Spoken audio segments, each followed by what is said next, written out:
All right. What is up, guys? We have got another episode of the Growth by Shawn podcast. I'm here with someone that many of you know, Kimberly Kesting, but anyone that does not know, you're about to find out. And I believe that you need to know her. So, Kimberly Kesting, welcome to the podcast.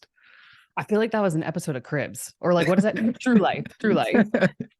Yep. What is that? Was that what it was? They're like, if you don't know, you're about to find out. I don't know if that's the specifics that they said, but now that you said that, it definitely sounds that way. I love that. That's not how I introduce everyone. Whatever just comes to the top of my head is just whatever happens. So I love it. Why don't we get us started with the elevator pitch of a little bit about who you are and what you do now, how we came about to chatting on here. Yeah, totally. So, hello, friends. I'm Kimberly Kesting. I'm your host of True Life, Get Enlifted. So I work with a team called Enlifted, and I host our podcast called Get Enlifted, and we develop and grow coaches to be able to refine their skills in coaching, make a bigger impact, go deeper with their clients, and bust through those blocks of victim mentality, imposter syndrome, the stories that keep us stuck in our own bullshit. And we support coaches across all different industries, but my favorite is health coaching and fitness coaching because that's where my background lies. So I've been in the coaching space for about 6 years, wearing a bunch of different hats, doing everything under the sun, from doing the actual coaching to developing other coaches to all of the business aspects of it. And with Enlifted, we have come together to teach and develop and lead people to help others because the world is in need of it and coaches are important. So whatever lane of coaching you're working in, whatever your job is, people need you. That's for damn sure. Mm-hmm. Now, when we talk about Enlifted, and this is something that all coaches can use, is there a specific avatar that you look to brand Enlifted towards? That's a great question. Something we're constantly thinking about and evolving to, because ultimately, like I mentioned, my personal favorite is health and fitness coaches, people that are working in the realm of the physical body, because I believe that is the best entry point for people who are working on personal growth and development. Whether it's because we want to just look a little bit better, or we want to feel better, or we want to build some confidence, the gym is like such a great place to start doing that, is where a lot of people know to go, right? If they it's not often that people start down a path of personal development and they're like, you know what, I'm going to start at diving deep on my ancestral wounds. It's like, that's not the starting point. So people are able to relate really, or health and fitness coaches are able to relate really well to what we teach, which is a very practical approach to helping people sort out their mind and their stories. And then, of course, we also work with coaches across different industries of life coaching would be the next chunk out, and then spiritual coaching, leadership. We have educators that have gone through the Enlifted method. We have, let's see, what else? We've got people that are in sales. We've got people that are parents. We've got people across, let me think what else, if there's anything else that's super unique. It's not coming to mind right now. That hits most of them. But so my favorite avatar, my person that I love to teach and mentor, is a former version of myself, which is in health and fitness coaching, and very much it's an easy plug and play right there, because people are already looking to you for guidance and help and support. And then, because I'll explain a little more about what the Enlifted method is for people who haven't caught on by now. The whole approach is about dissecting your language, right?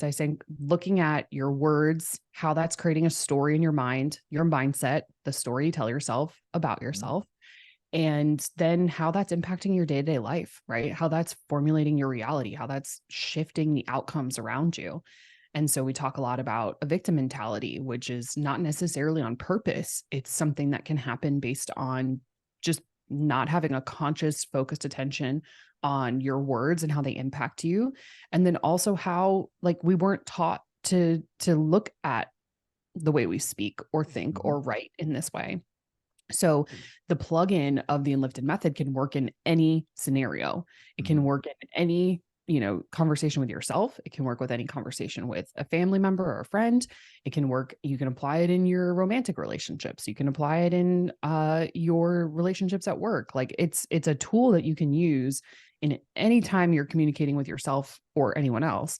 And when we package it into a coaching model, it works really, really well in scenarios where people are guiding and mentoring somebody to get to a goal that they want to achieve, where they might feel stuck, where they feel blocked, where they're unhappy or just disconnected to themselves. And we help them through the process of cultivating language and story and breaking through the blocks in the mindset that are keeping them stuck. We can then create a path forward and relieve some of that pressure, stress, that victim mentality, and make you feel empowered, make you feel in control of your life, make you feel like you can go out and do the thing that you want to do, whatever it is. And it's a very broad stroke, broad stroke, broadly applicable practice. And when we bring it down to like specific application is where it gets really, really interesting. Yeah.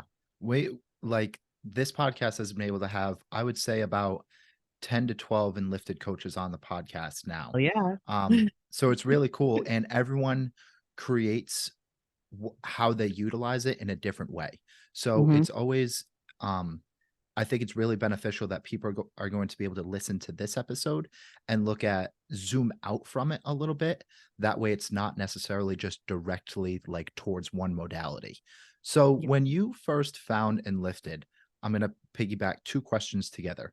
Did you find Enlifted or did Enlifted find you? We'll start there. Both. So the way that I came across Mark England, it was through Mike Bledsoe, who was my first mentor in my building my nutrition coaching business and mentor in life. Honestly, I listened to Mike on podcasts for years. And then eventually it was like, when I decided to get into coaching as my career, he was the first person that I wanted to learn from in a formal capacity. And Mike and Mark had just struck up a strong friendship around that time. And Mike was fiend for the language work that Mark was teaching. At the time, it was called Vocabulary. And they had started to develop the Way of the Enlifted Athlete course around the time that I was learning and growing with Mike. And what I figured out was like Mike was teaching me all these things around language and goal setting and removing soft talk from my language, helping me craft powerful identity statements and mantras. And I really resonated with that work because I've always been a fiend for writing. I've always really enjoyed the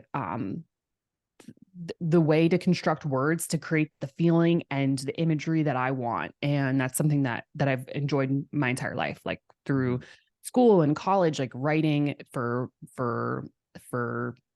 academic reasons. I'm like, what's that word? For academic reasons, or just personally as a way of expression and art has been something that I love. So when Mike was teaching me about it, I was like, wow, this stuff's great. And I'm really enjoying it. And then eventually I figured out that it wasn't directly from Mike, it was from Mark. And I got to know Mark personally through being in this circle of, spending a lot of time around Mike. I went out to California for a summer and I was working with Mike's team. So I'm hanging out with Mark on these like random interactions. I'm like, what is this dude's deal? Like, I'm like, I get I get him from a standpoint of like, he's talking about words and he's talking about powerful goals and he's talking about abracadabra and magic. And like, I like it, but I also was very much like, I didn't understand the depth of his work. I didn't really, I didn't understand a lot of the application of it. Like I just saw how I was interacting with it. And I saw how Mark showed up very differently than the average human. He was very confident, very clear, very direct, always going to get what he wanted in the scenario and not at the expense of other people or something like, manipulative, just that it was clear and direct and it was fun and it was playful. And it was like, I'm like, whatever this dude's doing, like it's working. So, so I started to get more curious and eventually like I leave California from the summer. I go back to my life in New York. I'm working in a gym that eventually gets shut down because of COVID. And I'm starting to go back, build up my one-to-one practice again in coaching. And I'm just hitting these same walls with women, and the same conversations keep coming up, the same stuck stories. And I'm applying some of the tools that I learned. And I'm also thinking to myself, what is that guy Mark England doing? Like what, Yep. what he's invited me to take this certification a few times. I've said no, but I think it might be time to say yes. You know, I'm like, I think I'm like hitting the point where this is something that is going to benefit me.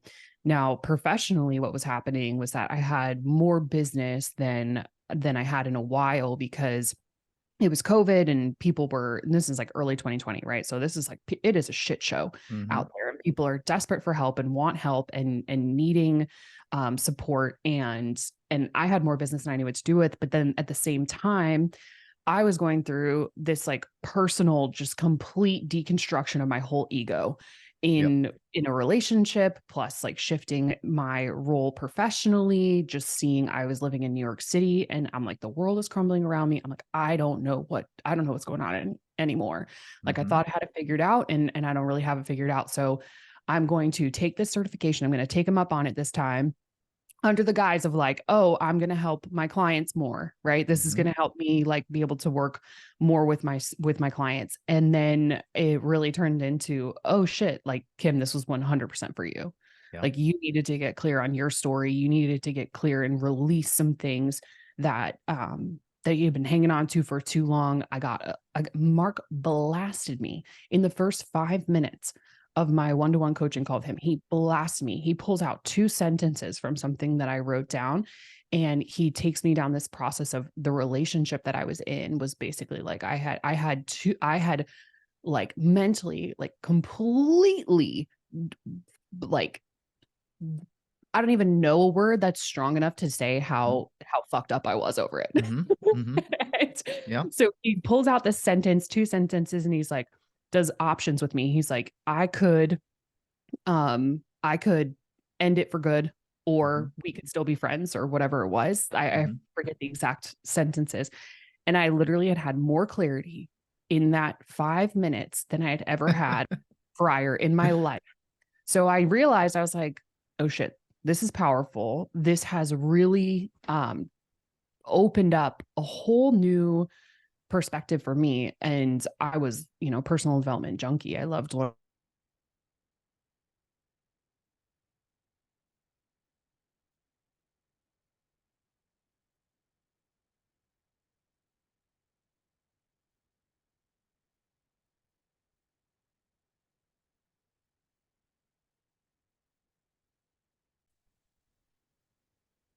Okay, we're back. I believe that the last thing that I heard was that personal development junkie. Okay, cool. Yep. I'll pick up my rant from there. Yep. So I was learning the Enlifted method, and I was already a personal development junkie. So I had done so many things and sought so many things and different teachers, mentors, all of the ways. But what I realized was that I was like, week by week going through Enlifted level 1, I was transforming like rapidly. And it was the most natural and the most sensible and the most practical way. Like it made perfect sense to me. It made perfect sense to me. It was like, it hit all of the other things that I had tried before were so vague and so circular and so like no real resolution. And sometimes it like was more jarring than it was, and more like stirred up more than it resolved. And when it came to the words, I was like, I love this. Like I'm going to class every week. I'm learning something. I'm applying it in my sessions. My clients are mind blown. I'm going back to class. I'm learning something. I'm mind blown. Like for myself personally, I'm going back to class, and it's like, I'm seeing what's happening for my peers. And I'm just like, holy shit, this is it for me. Like this is what I want to learn. And this is what I want to teach. And I didn't even know going into it. I just knew I saw this dude, Mark England, walking around in an Enlifted t-shirt. Yep. I heard him talking about words and abracadabra, and I just followed my nose that took me to the place that things were working out and the magic was coming through. And then, so that was how I found Enlifted, to go back to your question. That's how I found Enlifted. how Enlifted found me, because it did, because Yep. Adam and Mark, you're welcome for this gift.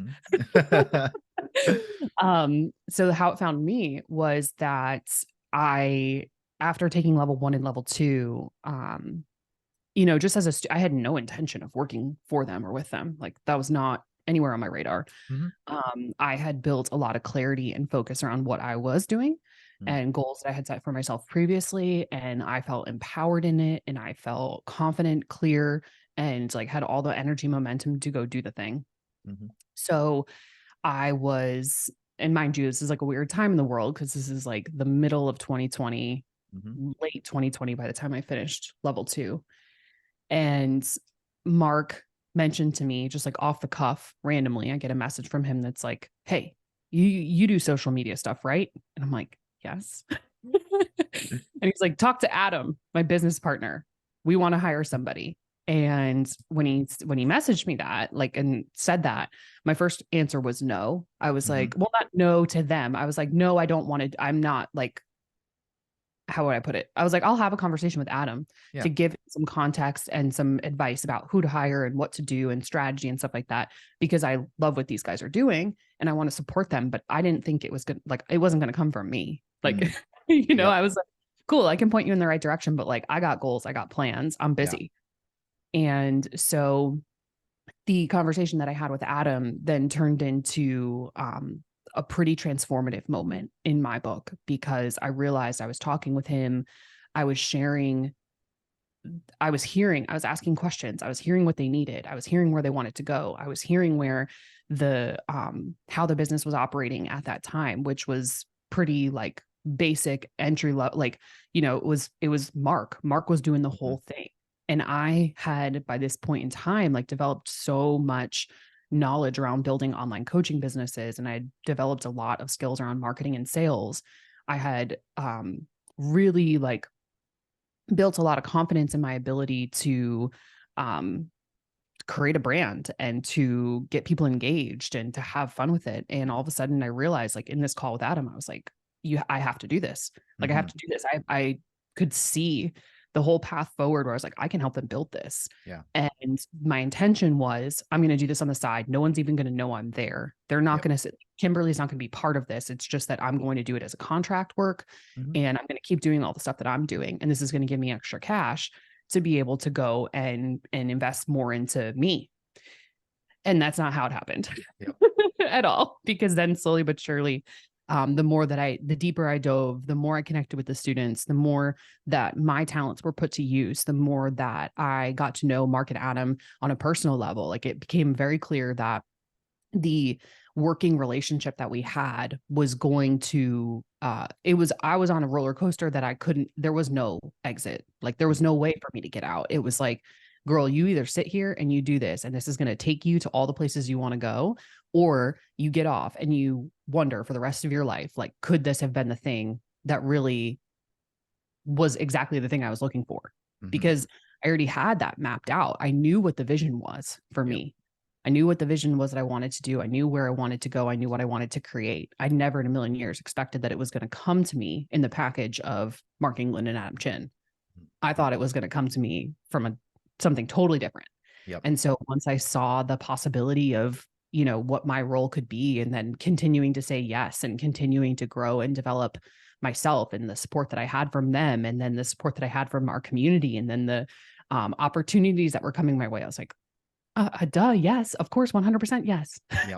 So that's how they found me. When you were first starting, before that initial conversation with Adam, why do you think for yourself, when you were that solopreneur, that there was that resistance to working with Mark and Adam in terms of that was going to be your business? Why do you think that resistance was there to start? That's a great question. So, and the answer is that I had been burned by something similar previously. That was one. So there was a story there about, I can't trust anybody. I can't do business with somebody else. I can't put my dreams on hold to go champion someone else's brand, because I'd already been burned by that one time. And the other reason was because from that, what was the result of that previous experience was that I actually had been burned by it 2 times. One time that just didn't get as far. Okay. So, and I wouldn't even call that one a burn. I would call that one just like a little, like a poke. Yep. Right. So I had realized I had had 2 previous experiences where I wanted to put my vision on hold to the side to support somebody else's vision and goals. And the first one which was the one that I mentioned originally, that one really like hurt me in the heart. The second one was like, God damn it, I did it again. And so by the time that I was talking with them, it was like, there's no chance. Nope. I learned my lesson. Like, I know the value that I bring. I know what I'm capable of doing. I know where I want to go with this. Like, I've developed the skills, and like my path was like, I'm going to go do that now. So I'm not going to fuck around over here anymore. I'm not going to get distracted anymore. I'm going to go do it. And so that was like the reason why I was so hesitant. And the reason why I was able to drop that was because those 2 previous experiences, which taught me the right questions to ask, how to check in with my own intuition about if this was really my vision that I was contributing to and that we could co-create together, or if it was their vision that I was riding. And that's something I consistently have to check in on with myself within this business now, right? Because this is 3 years later. I'm sitting here and going into year 3 of our podcast. I've been working with them for 3 years. I've become I'm a prominent figure in the company. Like, if I disappear, it's going to question marks everywhere, right? It's going to be like scandal. Maybe not a scandal. I won't think that highly of myself, but like, like people would be like, wait, what? It would be confusing. And I had to check in with myself a lot on that. Like, as the thing has been rolling, and it's challenged me to have interesting conversations with my team. It's challenged me to step into roles that I didn't necessarily want to take on. And I did and then challenged me to say, hey, I'm not doing that one anymore when it didn't fit. And it has, expanded my network and my impact, like far beyond what I would have been able to do on my own, in the same amount of time. Not that I wouldn't have been able to do it. It's just that, like, within the same amount of time, like, by combining forces, it added rocket fuel, and so my resistance, as I worked through it in the beginning, it came down to honest conversations. It came down to really checking in with myself. And I had a handful of really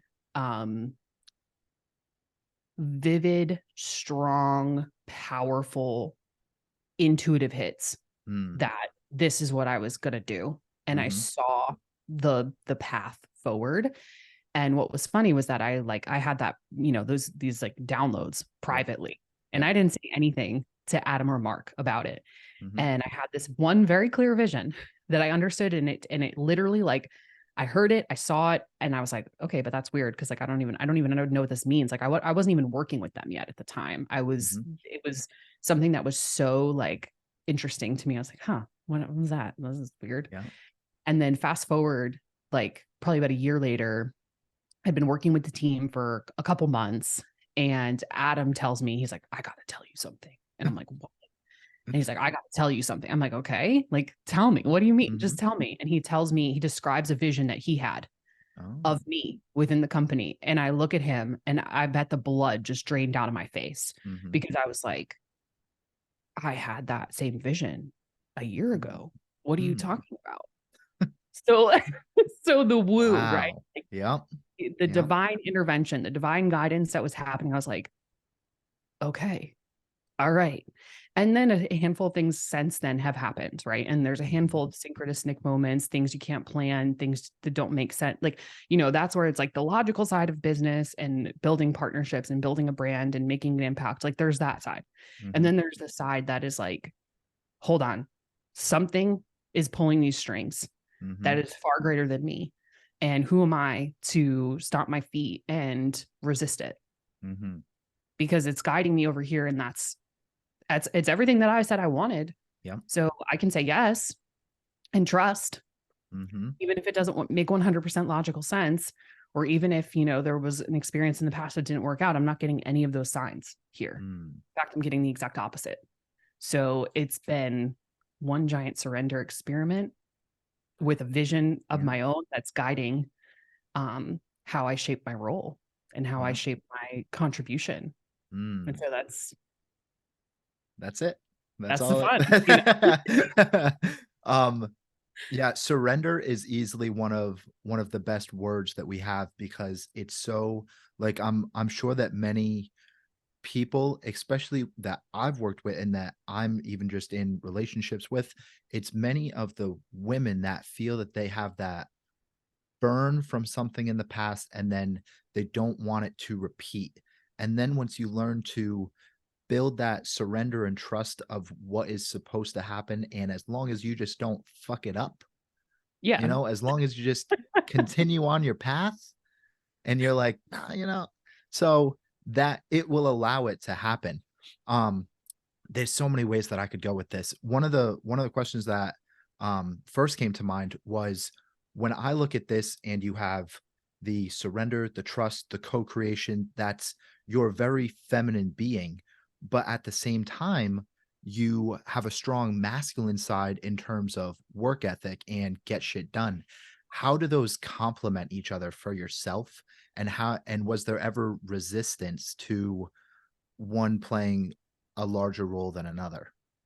Yes, this is such a great question, because this has been the biggest challenge of the past year for me professionally. The way that our team dynamic worked in the beginning was very much I was very much in a masculine role. So I was steering the ship, I was guiding, I was informing, I was building the strategies, I was executing, I was doing a lot.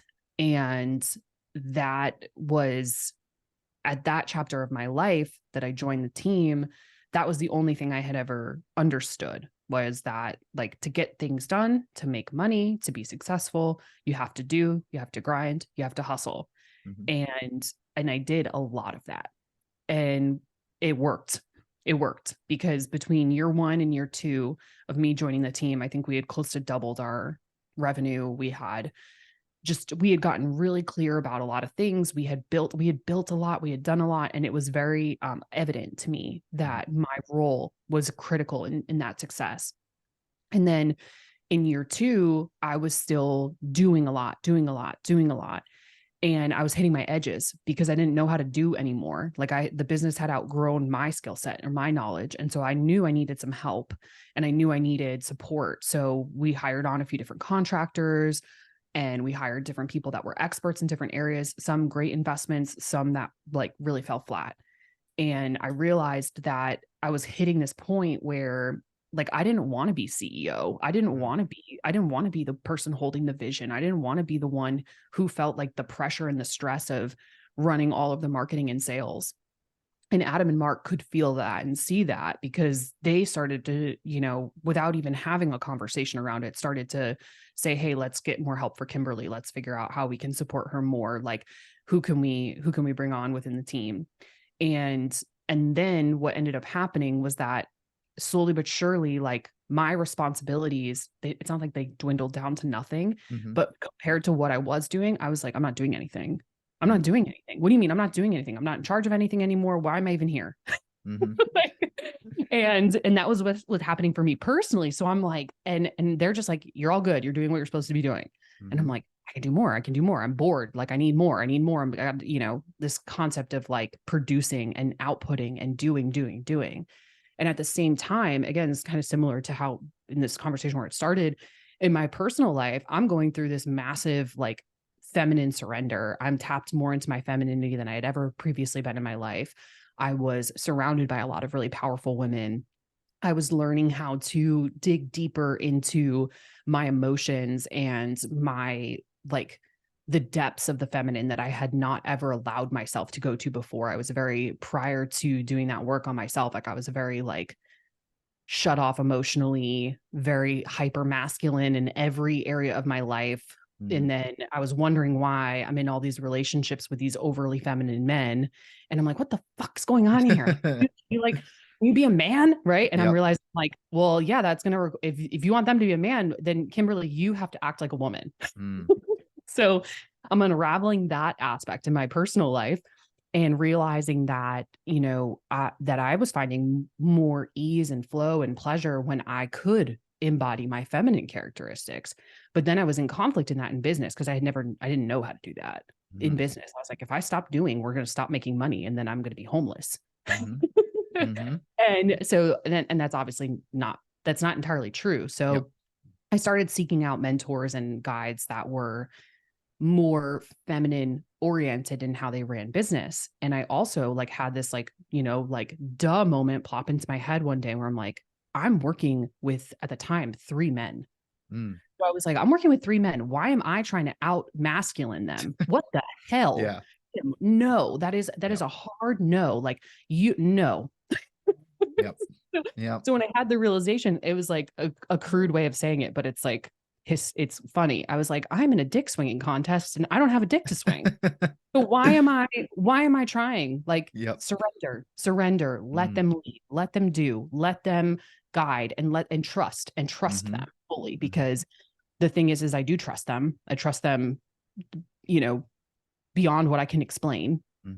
And so I realized, I was like, okay, step back, let them lead, trust them, trust their vision, trust their leadership, and do what they ask you to do and have fun. And if that's happening, then everything's going to move smoothly. And we went through a period of like, you know, some ups and downs of that push pull where I would try to step in and tell them what to do. And then I'd be like, crap, okay, I'm doing it again. And then pull back. Right. And then figure out what the rhythm needed to be and how I could best support. And that push pull, the masculine feminine, has been this balance of real. And for me, I'll speak for myself. I don't know that Mark and Adam would say this the same way, but for me, it was really just an internal struggle of figuring out where my value was if I wasn't doing. Right. If I wasn't producing, am I valuable enough? Am I contributing enough? Am I doing enough? And mind you, like I'm still doing stuff, like I'm doing a lot of things, but it just didn't feel like the same level of doing that I was doing before. And so when I got to this place where it was like, okay, I can actually like lean into my feminine, I can allow the guys to lead. The business is still kicking. Nothing happened. Nothing imploded. Nobody died. We didn't close. Like we didn't, you know, people aren't hating us and asking for refunds. Like there's you know, there's no evidence anything is going badly. I'm like, okay, cool. So now I have some evidence that like this is comfortable and safe for me.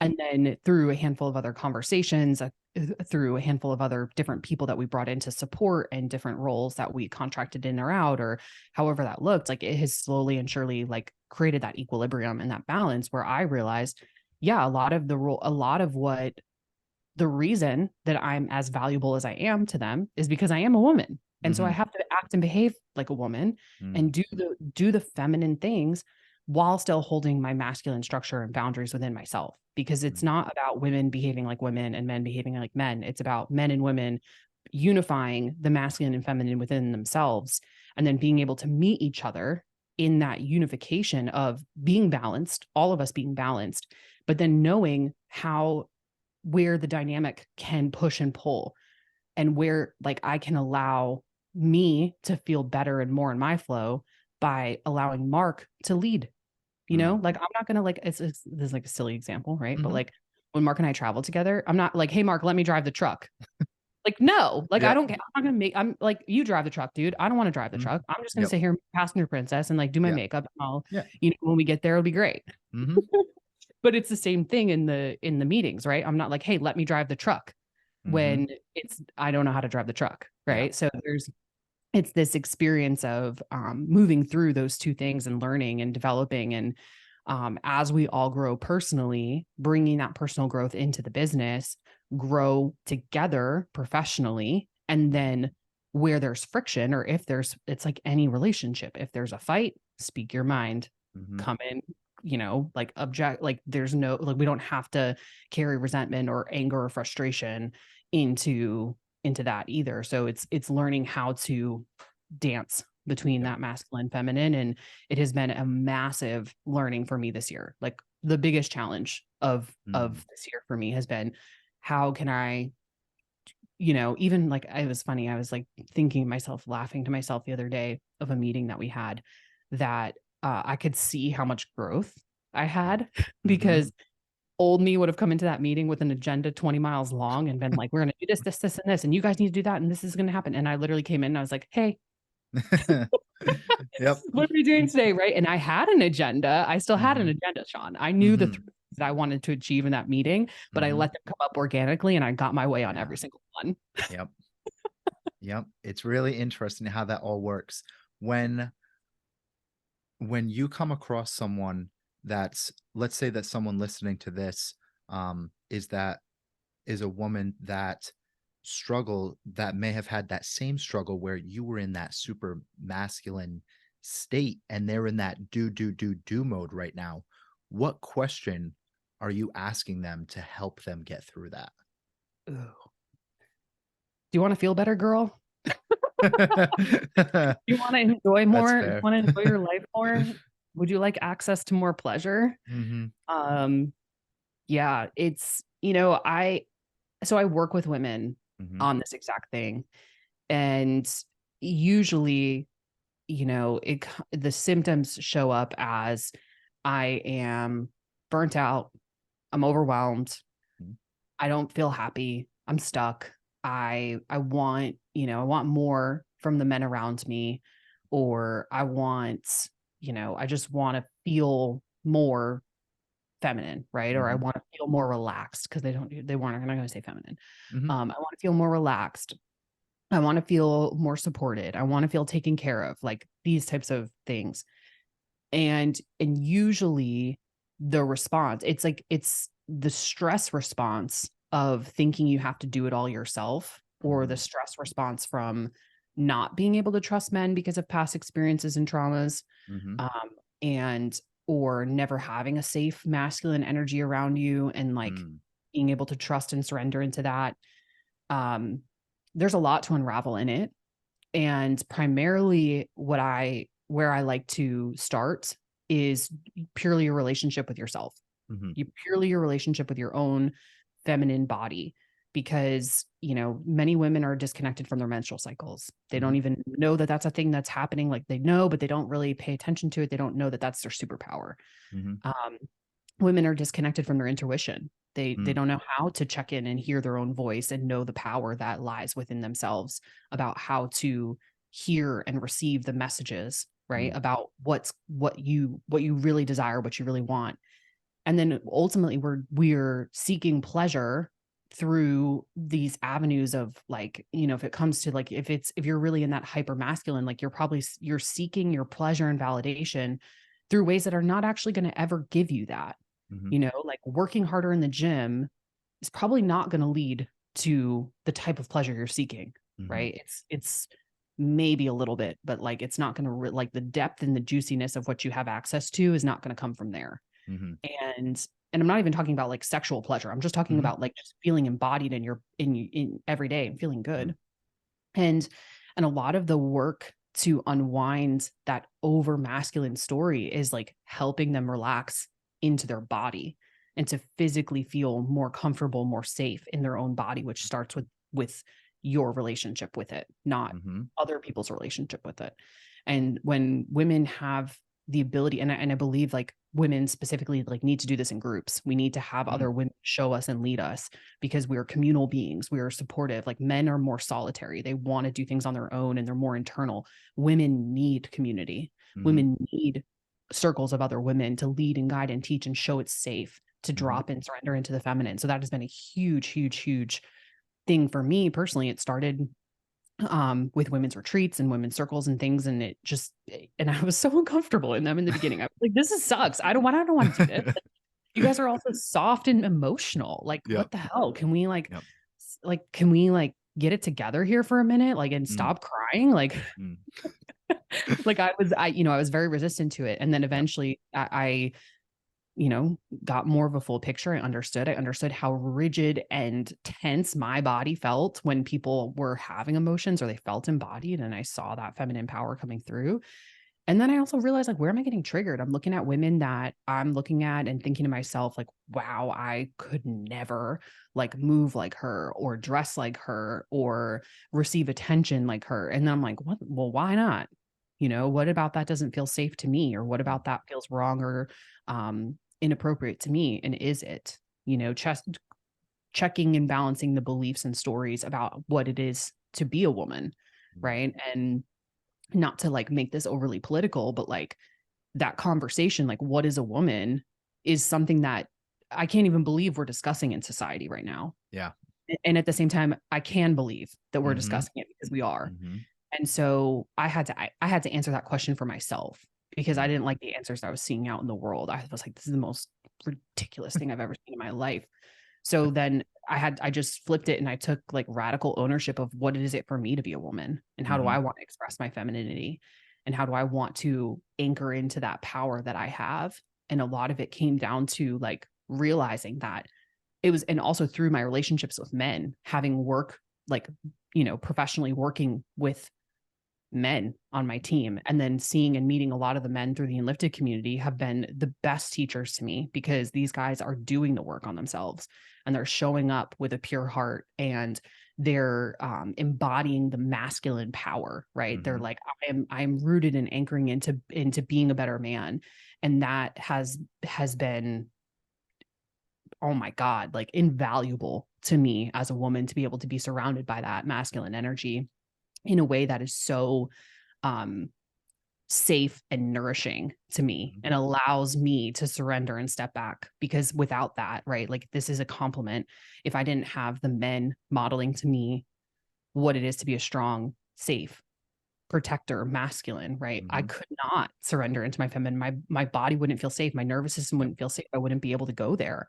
And so it is such a duality, a piece of it has to come on both sides. And yeah, it's, ladies, trust me, it's better over here. Yep. Better over here. Yep. There's so much to unpack there. Like just we I want to start with just the community aspect, especially for women, that importance of community. And it's not that I can just specifically speak on this because this is not who I help specifically and what I do. And I'm not a woman and I have my feminine traits and characteristics, but it's not what I embody on a daily basis. But I feel that community aspect is so important to help people become seen, heard, and understood. And those are those three big ones that you clump together where people can start to be like, oh my God, I actually feel good. Yeah. When I look at trauma, stress response triggers, even back to the beginning of the conversation, ancestral trauma, inner child work, that's all like, for me, we can bundle that personal development, spiritual type work together. When I look at the embodiment of the masculine and the feminine, again, I know that you're big on Joe Dispenza, meditation, things of that nature, and that's that same thing. Even if you were to go and embody that femininity and that's what you feel in your nervous system, but then you're around someone that has that same feminine vibration to them, but they're a man, it's gonna affect your nervous system differently than when you're being surrounded by someone Yeah. that's in that masculine embodiment. Um, when I look at all of these spiritual practices, or personal development work, I'll bundle it together. Why do you think people are either unconscious to it, where they don't think it matters, or they don't have an interest in actually doing that work? It's a great question because I really believe that people have to come to this on their own terms and that Hmm. once they start peeling back the layers and the curtain, like it just becomes this like deep dive rabbit hole. And that's how you come to practice and learn all these different modalities and Hmm. the curiosity of what techniques and tools and things you could use or what ways to get even better or what feels even better is a natural path to go down. Like, that's why I said in the beginning where I said like, it's like fitness is a great gateway for that because it transforms you physically. Hmm. And you're like, well, what else can happen here? What else is possible? What's going on in my world? Like, or, it opens up one of those curtains, right? It's Hmm. an easy path to open up the curtain, peel back the curtain. And as far as why people don't do it, stories, it's too hard. It's too hard. That's not for me. It's going to be painful. It's going to make me soft. Like it's going to make me be vulnerable. I don't want to be vulnerable. There's nothing wrong with me. Actually, that was a huge story that I had in the beginning. I used to like before when I would like, so I had a very like fortunate childhood and upbringing, like very loving family, always had been provided for, never experienced any capital T traumas. Very, very like the story that I believed about myself was that there was nothing wrong with me. And yet I was experiencing things where I was, frustrated. I was depressed. I was very angry. I'm like the root emotion of my childhood was like anger. And I don't know where it came from other than just say that it's inherited. Like there was not a reason to be angry necessarily, but it was an overwhelming experience of anger and suppressed anger. So like I wouldn't get emotional often, but when I would, it would be these outbursts of scream and yell and cry for hours and just be so angry and just like fire running through my body is what I can remember. And because I wasn't feeling seen and heard and validated, whatever. But I bring that to say like the story that there's nothing wrong with me. I don't need to work on myself. There's nothing wrong with me. I'm great. I'm confident. I've got my shit together. I'm smart. Like I'm good at sports. I am like getting into the best college. I'm got a good job. I'm climbing the corporate ladder. I'm doing the things. Like that was my story up and until I was like in my mid-20s when I found myself like very overweight, completely numb to any level of joy or happiness, and just feeling completely alone in a city of 12 million people. And so I just got to this point where I was like, something's got to shift. And I went back to my roots in fitness and started getting healthy and fit again. And then that opened up the gateway for me. Even though I had always been a very deep and profound thinker, I had always had I have memories from when I was in Sunday school as a kid, like in like the 3rd grade, 4th grade, like asking questions about God that like my teachers couldn't answer. I've always had that depth to me. I studied philosophy in college and I had a lot of like really, and nobody seemed to get that part of me. Like even I just couldn't find people that clicked with that part of me occasionally here and there. But like, it was like, I'm like, why doesn't anyone else like contemplate the existence of life like this? Like, what the hell? Why are we here? What is this cruel game?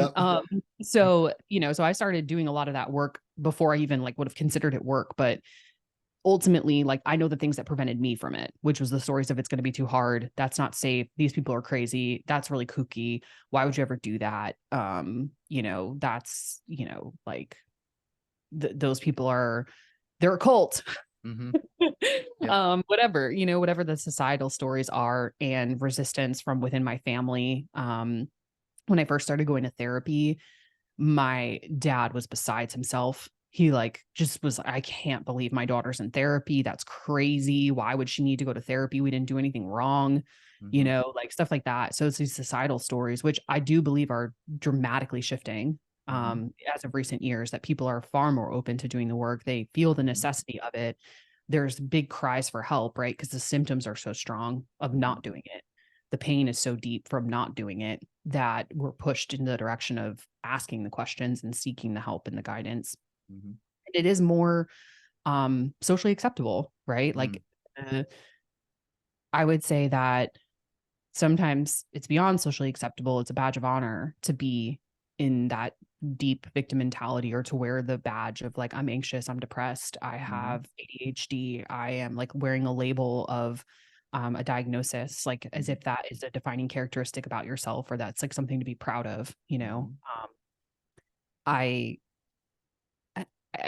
have strong opinions about things that I know some people may like be like, what? That's great. Like, come on, girl, like have a little sensitivity. And it's like, I feel that I've developed a lot of these strong opinions because of how sensitive I am, and because of how much work I've done, and because I don't think that you should ever brand yourself as something that is like fixed in that way. Like, I'm anxious, I'm depressed. Like, I'm like, no, you're human. You have the capacity to feel every range of emotion if you allow yourself. And part of being able to feel the highs of the highs is to be able to move through the lows of the lows. And that's what this is. That's what this game is. This game is the entire inner work world is becoming more acceptable in a sense, or at least talked about. Yeah. And then when we look at even, like we talked briefly, political views, what is a woman, and then all of these things with the victim mentality, like people don't know me. Like people that listen to this podcast, they get my views on things, and they can agree, they can disagree. As long as you do your own research and figure out what's best for you, then it doesn't matter. I resonate so hardly with what you just said because sympathy for me was my outlet for a long time. And now I refuse to give sympathy to anyone because I just believe that sympathy, if I give it to you, it means that you can't get out of it. Yeah. And that's all I think sympathy is. And it may feel briefly good in the moment where you're like, ooh, feel bad for me. This is why I couldn't get to here. But then after that, then you just, is that what's keeping you up at night as well? Like, I can't get through this. Like, no, you can get through this. You just haven't yet, or you haven't learned that lesson yet. Yeah. That's all that's actually happening. Yeah. Yeah, And it's a go great ahead. point about being sympathetic. I think that it's great to be empathetic, right? To understand where somebody's coming from. To have empathy for someone is to like relate, to understand, right? To have the actually Will Schlechter taught me this. The root word of empathy is like something to do with like how you interpret art. Oh, And okay. he just like randomly, it was like a random fact that he just like plopped into my brain after the Enlifted experience when I had no room to digest anything. And I was like, okay, cool. Well, thanks. And it's really about how people relate to and interpret art, right? So it's like to be able to have the understanding of like, can you understand what the artist's message was? Can you relate to what the artist was trying to say? And that's like where it stems from. And it's interesting to me because I think sympathy, right, implies that I'm going to, like, when I hear sympathy, what I automatically think is like, I'm inflaming your victim mentality. I'm validating your victim mentality. I am going to, like pet your hair and tell you it's okay and you don't have to do anything about it. And there is moments for that, right? Especially coming back to that conversation of like the more feminine, right? That's like mom, right? Mom is going to have some nurturing and softness and just say, okay, it's okay. This is all good, right? And then dad's going to come in and say, come on, get your ass up. Let's go. We got to go get this done. We got to go do the work. That's the masculine and feminine. And so like, if you can do that for yourself, right? And if you can say, you know what, this sucks right now, and I'm going to feel my feelings all the way through, and then I'm going to do something about it. That's where I do think people get stuck. I think people feel their feelings. Well, let me think about this for a second. I've never said, I think people either they get stuck in feeling their feelings too deeply, but not moving through them, or never allowing themselves to feel their feelings. So it could be like, that's where we get stuck. It's like stuck because I'm refusing to look at the feelings, or because I'm so in the feelings that I can't get on the other side of them and I can't move through to that state of bliss. And yeah, as somebody who refused to feel their feelings for a long time, I'll tell you, it's not very pleasant. It gets really uncomfortable when you start feeling them. Yeah. And it's also really unpleasant when you're not feeling them because everything just feels like, like, Yep. like that's not that fun either. And then like, and again, I will go back to that thing about like the anger, like the feelings that I started to feel first were a lot of anger. And that's a hard one to like get underneath and to, when you can't get, when you're in the victim mentality and you're feeling angry and frustrated, which was like the prominent feelings that I was feeling, like it was really, really hard for me to then point the finger back at myself and say, hey, the only person you can be angry at is yourself. Hey, the only person you can be frustrated with is you. Like you allowed this, you created this, you suppressed this for long enough. You didn't speak up and say anything. So now, okay, let's go. Time to do it. It's going to hurt. It's going to feel, it's going to challenge you. And on the other side, it's going to feel better. There will be relief. It's that one word, ownership, that's a lot of what Enlifted does with the stories and the victim mentality, all of that. It just blankets into that ownership component where, and when you tie that into the sympathy component versus empathy, sympathy is, you think all of this, all of these things are happening to you, where the empathy is, I can relate, but you understand that you can get through it at the same time. Yeah. You know, that's just that in a blanket statement. Where I want to go from here was, when we look at stories and the Enlifted method, what modality would you say that is, in terms of, I know you talk about personal development, spirituality, mindset, inner work. Which one does it fall under the most for you? My answer is all of the above Mm-hmm. from a professional perspective, right? Yep. Because it could be any of the above. For me personally, spiritual, 1000%. Mm-hmm. And the best way I know how to explain that, and I have conversations with myself every day. We all do. They can be completely mindless, like as in I'm completely unaware of the fact that I'm talking to myself all day long. Mm-hmm. They can be somewhere in the middle of like, yeah, I'm aware of it, but I'm not really like changing it. And I'm just kind of like stuck in the same thought patterns, and like, I'm pissed about it and I'm just frustrated and annoyed at myself. But like, you know, okay, it's happening, but I'm not going to do the work to change it, because it's like too tough to do that. Or there is a very like raw, honest examination of what I'm feeling, what I'm thinking. And then it becomes a conversation with God. So it's because I am God, not because I'm having a conversation with someone outside of me, but because I am God. So now I'm having a conversation with me and my God self, and me being the human brain, the Kimberly that walks around in this 3D world, like that. We can either like have that conversation, right? And just like being at the surface level of everything, or we can go to the depth of shit. We're all one. This is all part of God. This is God consciousness. Like, so if I'm having a conversation with God, and even though it's like, it's such a human thing to try to separate ourselves from it, as if I'm like, you know, one side of me is God and the other side of me is Kimberly, but it's the same thing. But it helps me to have those types of conversations and realize I'm talking to God. Okay. Like, I can be honest, I can be raw, I can be as vulnerable as I need to be, and I can ask for what I need, and I can open my heart to it and let God, however you want to call it, do the work, right? Surrender to that, because that's where everything good is going to flow from. And so the way that I think about it personally, and everybody has their own interpretation of this, like everybody's going to have their own like personalized practice of this, because like, you know, we're playing with words. And so whatever experience you're going to have from that is going to be your own thing. But for me, it has given me the best possible tools to have conversations with God, AKA myself, that I've ever been able to unlock, because those conversations were happening before I learned the power of my words and how to architect them and how to create those stories and how to unwind those stories. I was still doing it. I was still having those conversations with God. It was just a very different conversation, right? It was very much more victim centric. It was much more disempowered. It was much more me separate, you know, me separate from the experience. And then specifically when I started exploring psychedelics, I was like having those conversations, realizing that, then eventually realizing, oh, I'm talking to God.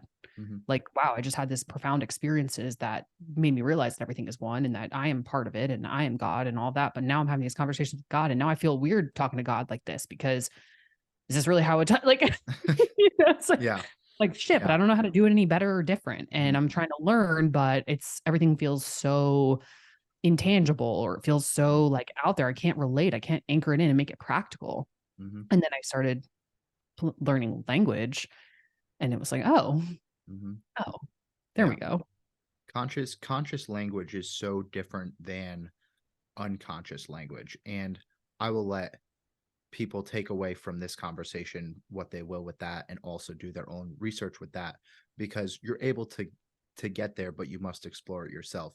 When we look at that we are all God, we are just living out God's I don't even want to say simulation here, just we're living out God's desires, I could say.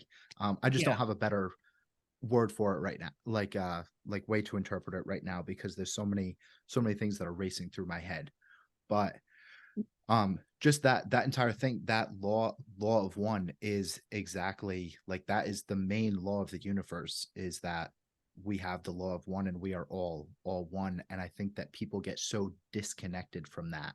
And that's where I would recommend people start, at least, to help understand and interpret this conversation for however they want to. So Yeah. And I think it's really, again, it comes back to everybody's got to find their own path to this, because it's such a personal, that's why it's called personal growth. It's personal to you.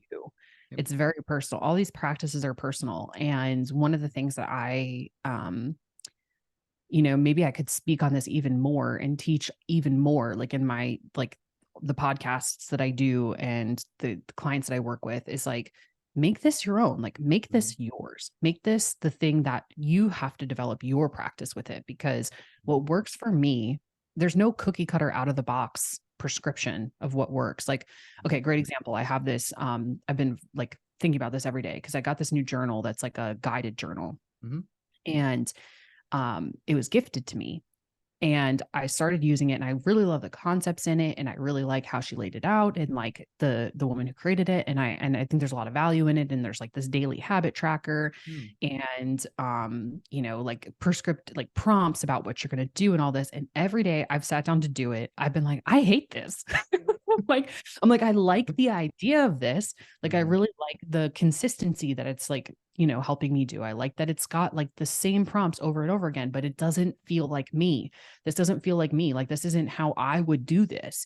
And so I've been thinking about it, where I'm like, every day I'm trying to like follow the prompts. I'm trying to do it the way that it was laid out. And I'm like, this isn't me. This isn't my practice. This isn't my process. And that doesn't mean that it's a bad process. That doesn't mean it's not going to work. That doesn't mean that for other people who absolutely love it, that it's not like one of the best tools out there for them, and like has been so profound and so impactful for them. It's what it is that I've reached a point in my personal development, my practices, the way that I like to show up for myself, is that I have a different way of doing things. And I have a different way of creating that dialogue inside. And that has evolved over time, and it is different every time. Like, it has been different in every season and chapter of my life. And at the same time, like, so, I'm at this point where I'm like, I really like this journal from a context of like, I like the ideas, I like the concepts, I like that it's like kind of like giving me something to check off every day, but it's not the right things. It's not the right boxes to check, right? Like, the concept of a journal that I sit down to every day with some guided prompts, I like. These specific prompts are not working for me. And so, and that's okay. That's okay. Like, I could write my own prompts. I could write my own checklist. I could create my own path and personalize it to me. And in fact, that if I did personalize it to me, I'd probably be more excited about it. I would then get better results with it. And I would have more of my experience versus the prescribed experience. And that's why I really love, bringing it back to the Enlifted method, and why I like chose this path for myself is because every single coach who utilizes the same like mathematical foundation of the method can apply it to any context that they want. They can personalize it and make it their own. They can put their style on it, but they can put their spin on it. But the core principles, like mathematics, like language is math. Like like language is math. Math is language. It's the same thing. It's like you put these symbols in this construction of pattern, you get this response, you get this result. It's a formula. So like the formulaic nature of how you string words together is going to create a certain response. There's going to create, and we've all agreed upon this because like we all, for the most part, interpret language the same way. Yes, there's different ways to see or hear what somebody says, but like for the most part, people have the same response to the same sentence and to the same tonality and to the same the way that people are saying it. So we can, if we can like take the foundations of math, but construct different applications of it, right? Like some people like, if I use the same analogy, it's like you can use math to build buildings. You can use math to engineer a car. You can use math to, figure out how to like feed your plants in your garden and then let nature take care of the rest. Like there's all these different ways you can apply math, to different outcomes, different practical applications, but nobody's arguing with math. Like that's like, you know, at least to my knowledge, I don't know if somebody's out there arguing with math, somebody somewhere is, I'm sure. Yep. And that's a conspiracy I'm very interested in unwinding as well. But at the same time, like my point being that like, if you can construct your formulas in your way to get your specific outcome and result, like that's what the goal is. And so making things super personal is what's going to make your personal growth more enjoyable, more effective, more authentic to you. Yep. And seek the guides, seek the mentors that like resonate. Like when you know something, when something like, yeah, that makes sense to me. And then follow that path. And then until it doesn't make sense anymore. And then you have more questions and you go follow another path, or you complement it with this other thing. Like it's all, it's all magic. Yeah.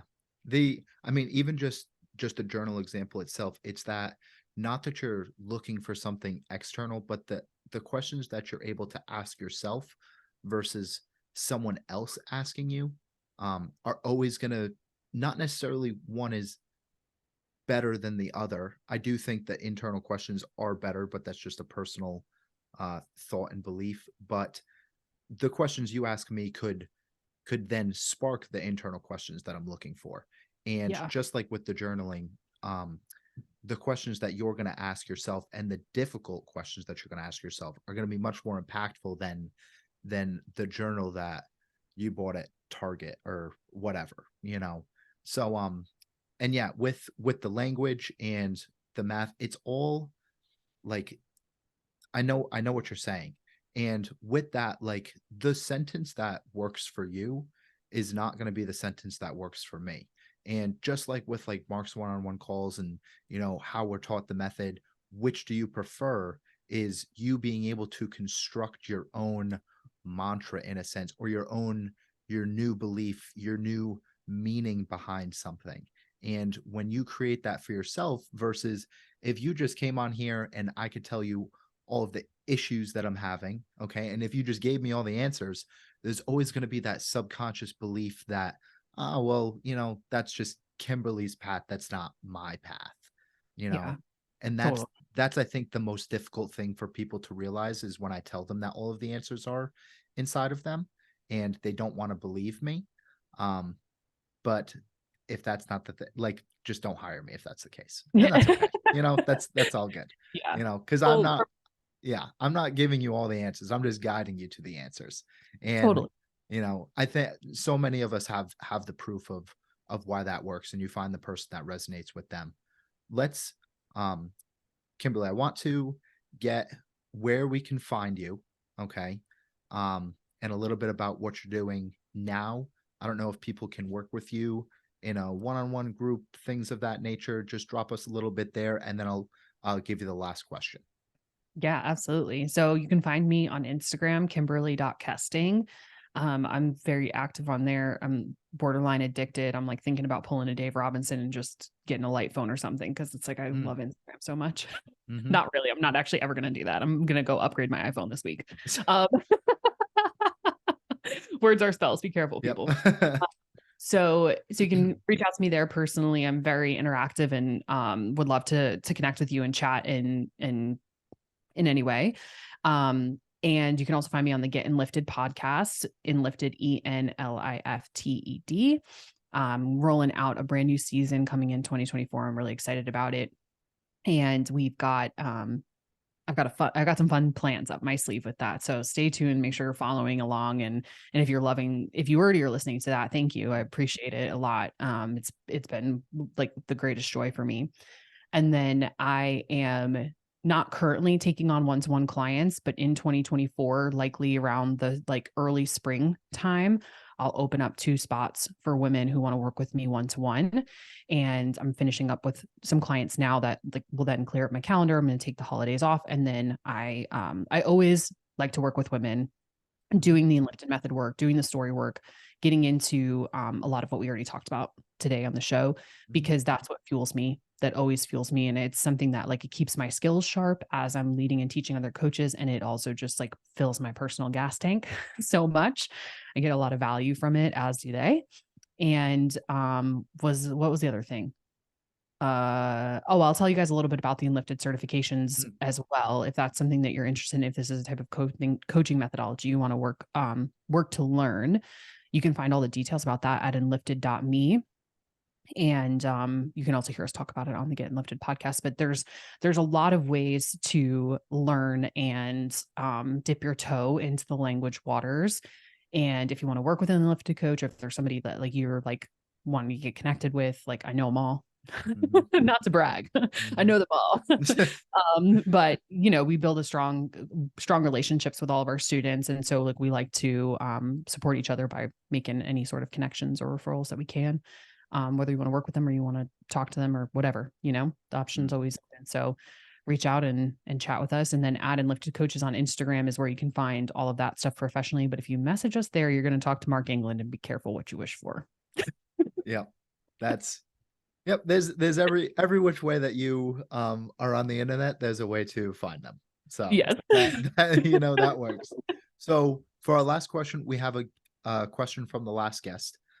Which was actually, you already brought him up. It was Big Will, was the last one on the podcast. So his question that he left for you, and he did not know it was you. Okay, cool.